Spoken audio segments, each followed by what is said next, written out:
اعوذ باللہ من الشیطان الرجیم بسم اللہ الرحمن الرحیم السلام علیکم ورحمۃ اللہ وبرکاتہ ونعمتہ ومغفراتہ وجنت الحلالہ ودوزخ الحرامہ۔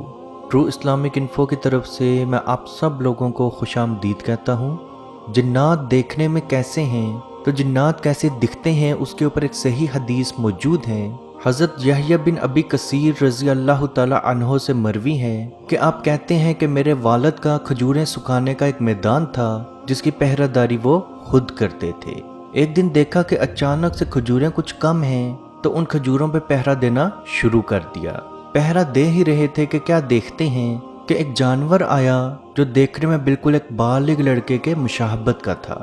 کہتے ہیں کہ میرے والد نے اس کو سلام کیا تو اس چیز نے سلام کا جواب دے دیا۔ والد نے مزید پوچھا کہ تم انسان ہو یا جن؟ تو اس چیز نے آگے سے جواب دیا کہ میں جن ہوں۔ والد نے کہا مجھے اپنا ہاتھ دکھاؤ تو اس نے اپنا ہاتھ آگے کیا تو کیا دیکھتے ہیں کہ کتے کی طرح کا ہاتھ ہے اور کتے ہی کی طرح اس پہ بال ہیں۔ والد نے پوچھا کہ جن کی تخلیق اسی طرح سے ہوئی ہے؟ تو جن نے کہا تمام جنات جانتے ہیں کہ مجھ سے کوئی طاقتور جن نہیں ہے۔ میرے والد نے اس سے پوچھا تمہیں یہاں پہ آنے پہ کس چیز نے مجبور کیا؟ تو اس نے جواب دیا ہمیں خبر ملی کہ تم ایسے شخص ہو جو صدقہ بہت پسند کرتے ہو، اس لیے ہم نے سوچا کہ ہم بھی تمہارا کھانا کھائیں۔ میرے والد نے پوچھا ہمیں تم سے کون سی چیز بچا سکتی ہے؟ تو اس نے کہا آیت الکرسی۔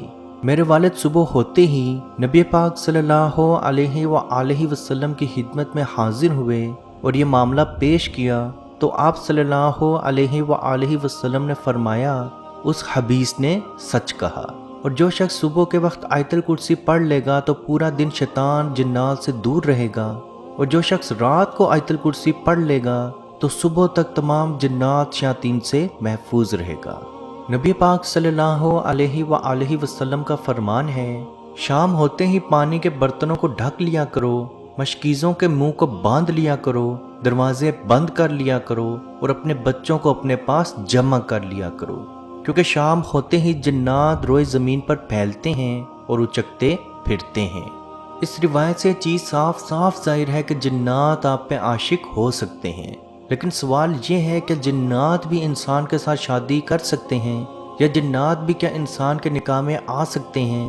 کیونکہ بہت سارے مریضوں کا جب علاج شروع کیا جائے تو ان کا کہنا ہوتا ہے کہ ہم فلاں عامل کے پاس گئے تو انہوں نے بتایا کہ تمہارے اندر جو جنات موجود ہیں یا تمہارے اندر جو جن موجود ہیں وہ تمہارے نکاح میں ہیں۔ یا بعض دفعہ اگر جنات کا علاج کیا جائے تو جن بھی جھوٹ کہنا شروع کر دیتا ہے کہ میں فلاں کے نکاح میں آیا تھا یا میں فلاں کے ساتھ نکاح میں ہوں تو میں یہاں سے نہیں جاؤں گا۔ تو یاد رکھیں جن اور انسان کا نکاح نہیں ہو سکتا۔ ہاں جن آپ پہ عاشق بھی ہو سکتا ہے اور آپ کے جسم پہ قبضہ بھی کر سکتا ہے، یہاں تک کہ آپ کو کسی اور کا ہونے نہیں دیتا۔ بعض دفعہ اگر آپ کے لیے اچھا رشتہ یا آپ کی شادی کی بات ہو تو آپ کو بہت زیادہ تکلیف اور درد دینا شروع کر دیتا ہے، یا بعض دفعہ خواب میں آپ کو ڈراتا ہے کہ اگر تو نے اس شخص سے شادی کے لیے ہاں کہا تو میں تیرا جینا حرام کر دوں گا، اور شادی کے بعد تیرے اور تیرے شوہر کے درمیان ایسی لڑائی جھگڑے پیدا کروں گا کہ ایک ہفتے سے پہلے تیری طلاق ہو جائے گی۔ تو وہ بچی یا بچہ ڈر کے مارے شادی سے انکار کرتے رہتے ہیں، اور ماں باپ یہی سمجھتے ہیں کہ اس کو یہ رشتہ پسند نہیں آیا۔ اب جنات کسی شخص کے اوپر عاشق کب ہوتے ہیں تو اس کی سب سے بڑی وجہ نبی پاک صلی اللہ علیہ وآلہ وسلم نے یوں بتائی۔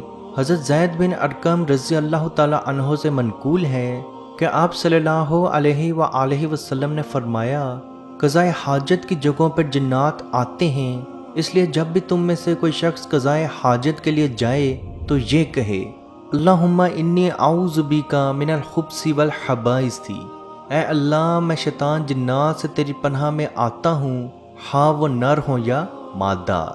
تو اس روایت سے چیز صاف صاف ظاہر ہے کہ قضائے حاجت کی جگہ کے اوپر جنات موجود ہیں، یعنی کہ بیت الخلاء کے اندر جنات موجود ہیں، اور اگر آپ دعا پڑھے بغیر جائیں گے تو جنات آپ کو دیکھ سکتے ہیں، آپ کو پسند کر سکتے ہیں اور آپ پہ عاشق بھی ہو سکتے ہیں۔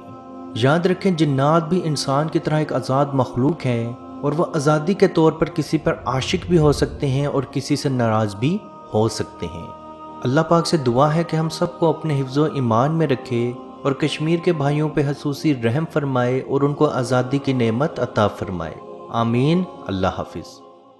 یا رسول اللہ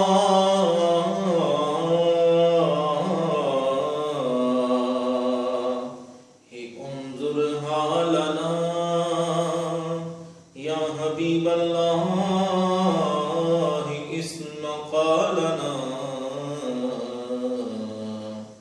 اننی فی بحر غم مغرق ہز یدی سہل لنا اشقالنا۔ اے مالک و مولا کریم آقا صلی اللہ تعالی علیہ وسلم کے توسل کے ساتھ، اے مالک ہمارے اٹھے ہوئے ان گندے ہاتھوں کی طرف نہ دیکھ، مالک اپنا رحم اور اپنا کرم فرما، مقبوضہ کشمیر کے مسلمانوں کو آزادی کی نعمت سے مالا مال فرما۔ اے اللہ اس حال کے اندر جب کہ ان پر ظلم و ستم ہو رہے ہیں، اس قدر ان پر مصائب اور آلام ہیں، اے مالک و مولا اس ماہ مقدس کی مقدس گھڑیوں کا صدقہ اے اللہ کشمیر کے مسلمانوں کو آزادی کی نعمت سے مالا مال فرما۔ اے مالک جو ان پر مصائب اور آلام بارش کی طرح برس رہے ہیں، اے مالک تو اپنا خاص فضل اور اپنا کرم فرما، ان کی اس آزمائش کو، اس امتحان کے اندر ان کو کامیاب فرما، ان کی اس آزمائش کو دور فرما۔ اے مالک و مولا اپنا کرم فرما، ان کو آزادی کی نعمت سے مالا مال فرما۔ اے مالک ہم گناہگار سیاکار جو بھی ہیں تیرے محبوب کی امتی ہیں، تجھے تیرے نبی علیہ السلام کا اس کی محبوبیت کا واسطہ دے کر تجھ سے دعا مانگتے ہیں۔ اے مالک کشمیر کے مسلمانوں کو آزادی کی نعمت سے مالا مال فرما۔ اے مالک ملک پاکستان کو استحکام عطا فرما، ملک پاکستان کی سرحدوں کی خیر فرما، ملک پاکستان کی سرحدوں پر پہرا دینے والے نوجوانوں کو الہ العالمین ہمت اور حوصلہ عطا فرما۔ ملک پاکستان اور دنیا کے اندر اسلامی مملکت کے جتنے بھی حکمران ہیں، اے مالک ان کو شرم و حیا عطا فرما۔ اے مالک ان کو کفار کی آنکھوں میں آنکھیں ڈال کر بات کرنے کا حوصلہ اور ہمت عطا فرما۔ اے مالک و مولا اسلامی ملکوں کو اکٹھے ہو کر اے مالک و مولا کشمیر کی سلامتی کے لیے، حق حدرادیت کے لیے آواز اٹھانے کی توفیق عطا فرما۔